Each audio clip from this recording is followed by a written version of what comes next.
Hello everyone, welcome to CPC academy. तो CPC academy के इस प्लेटफॉर्म पर आपका हार्दिक स्वागत है। तो गाइज़, आज आपने देख लिया होगा कि हम क्या बताने वाले हैं।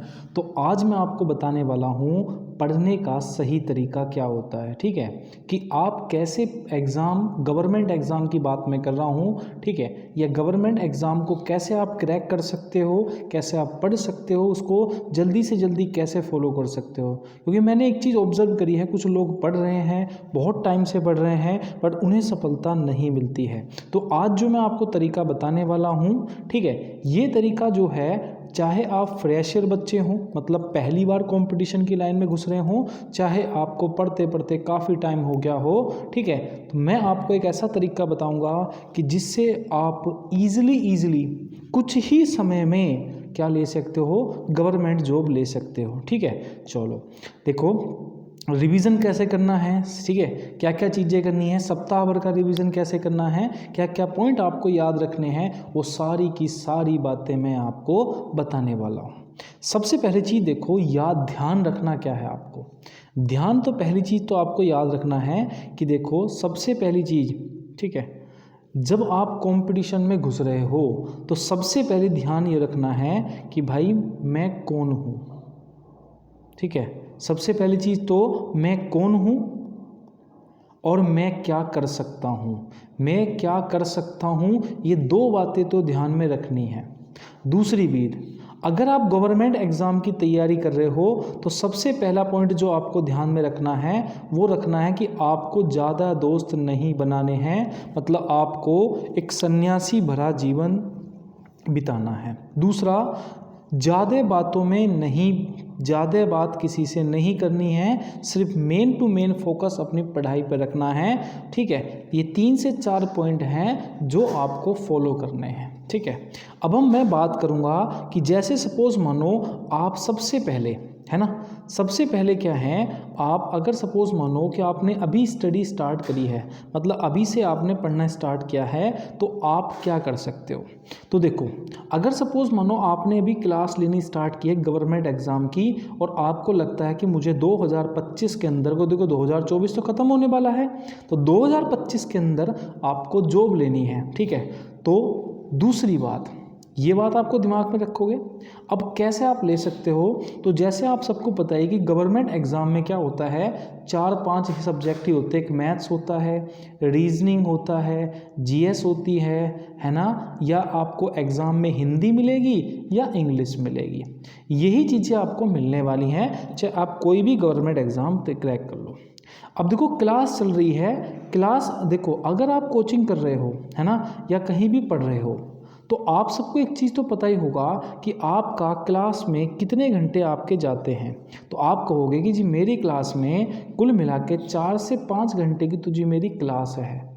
ठीक है, दिन कितने घंटे का होता है, 24 घंटे का, जिसमें से मैं मान लेता हूँ कि आपके 8 घंटे तो हो गए भाई सोने के, जो अच्छे से सोना है, और 2 घंटे या 3 घंटे हो गए आपके खाने पीने के, मतलब आधा दिन ख़त्म हो गया आपका, मतलब 12 घंटे आपके ख़त्म हो गए। ठीक है, आपके पास कितने घंटे हैं, 12 घंटे हैं, और इन 12 घंटों को भी देखा जाए तो 4 घंटे की तो आपकी क्लास है। मतलब हमारे पास कितने घंटे बचे, तो हमारे पास जो घंटे बचे हैं, अब घंटे बचे हैं 8। ठीक है, अब देखो कैसे करना है। तो सबसे पहली चीज़, एक चीज़ आपको देखनी है कि जैसे आप मैथ्स पढ़ रहे हैं, ये सिर्फ उनको तरीका है जो बच्चे क्या करते हैं, जो अभी क्लास लेनी स्टार्ट की हैं। दूसरा तरीका उनको बताऊंगा जिन्होंने सब चीज़ें कंप्लीट कर ली हैं बट सिलेक्शन नहीं हो पाता, समझ में नहीं आ रही। तो देखो, जिन्होंने क्लास स्टार्ट की है, तो सबसे पहली चीज़ तो 2 चीज़ों पर सबसे ज़्यादा फोकस रखना है उन बच्चों को, एक तो मैथ्स में और एक रीजनिंग पर। क्यों? क्योंकि मैथ्स और रीजनिंग को जितने आप नंबर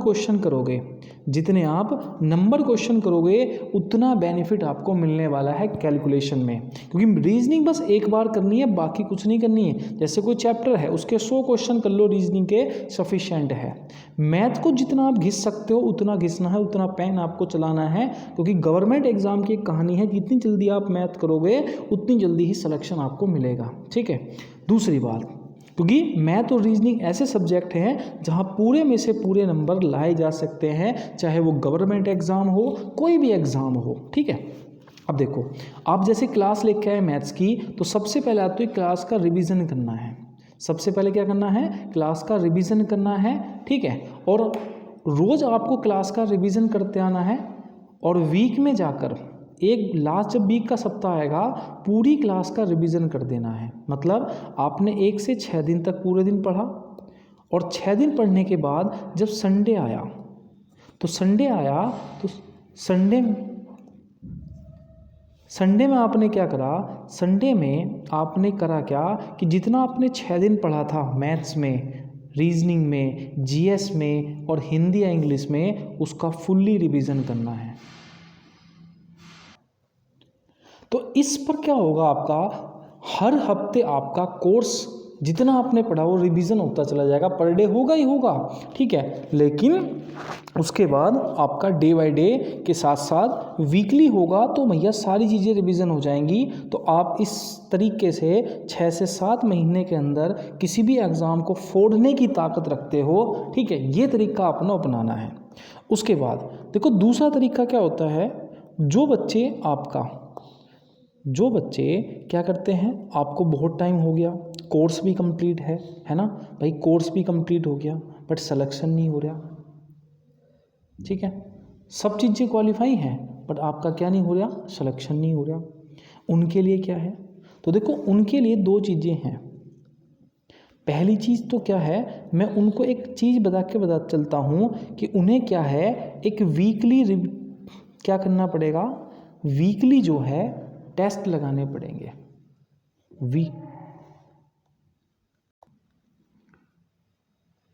तो देखो उन्हें क्या करना है, सबसे पहली चीज़ तो ये है कि भाई सप्ताह भर का रिवीजन की एक चीज़ें बनाओ कि भाई मुझे टारगेट लिखना है। या एक काम करो, सप्ताह का ना रखो, तुम ना एक छोटे टारगेट बनाओ।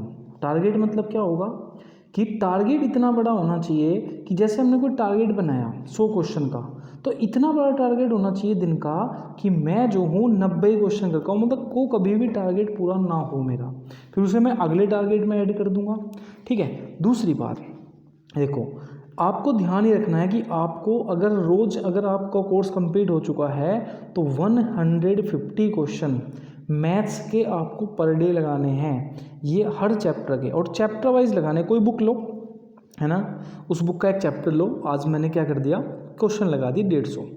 अगले दिन उसको मत छू, चाहे उसमें 400 क्वेश्चन नहीं छूने, अगले दिन नेक्स्ट चैप्टर लो, ठीक है। और ऐसे आप लेते चले जाओगे तो 7 दिन में या 2 हफ्ते में आपका मैथ्स पूरा रिवीजन हो जाएगा। दूसरी बात रीजनिंग, भैया रीजनिंग में कुछ नहीं करना, रीजनिंग में सिर्फ आपको करनी है practice, only practice. 4-4, 5-5, 6-6 practice set मार दो रीजनिंग के, रोज 3 से 4, ये काम हो गया मैथ और रीजनिंग का। दूसरी बात अब बचती है जीएस। देखो जीएस का क्या करना है, जीएस का रिवीजन सिर्फ आपको इतना अच्छा तरीके से करना है कि हर 2 दिन में कोई भी सब्जेक्ट हो, जैसे इकोनॉमिक्स है 1 दिन में ख़त्म हो जाना चाहिए, पॉलिटी 1 दिन में ख़त्म हो जानी चाहिए, ठीक है, ज्योग्राफी 2 दिन में ख़त्म हो जानी चाहिए, 1 दिन में इंडियन, 1 दिन में वर्ल्ड, और हिस्ट्री जो है वो 3 दिन में ख़त्म हो जानी चाहिए, एनिसेंट, मिडवल और 1, उसके बाद 2 दिन के अंदर स्टैटिक ख़त्म हो जानी चाहिए। मतलब हर 10 दिन बाद फुल रिवीजन होना चाहिए।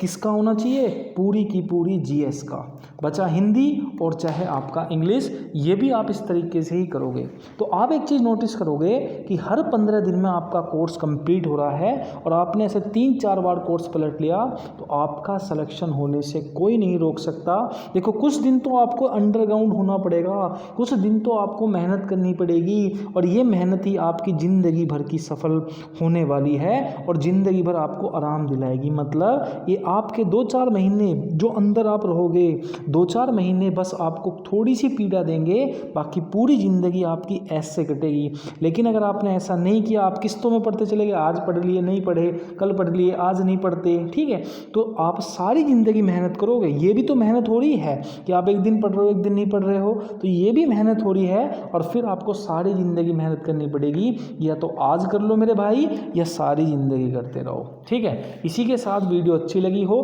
तो बस चैनल को लाइक कर दो, चैनल को सब्सक्राइब कर दो, ठीक है। मिलेंगे नेक्स्ट वीडियो में, तब तक के लिए जय हिंद जय भारत मेरे दोस्तों।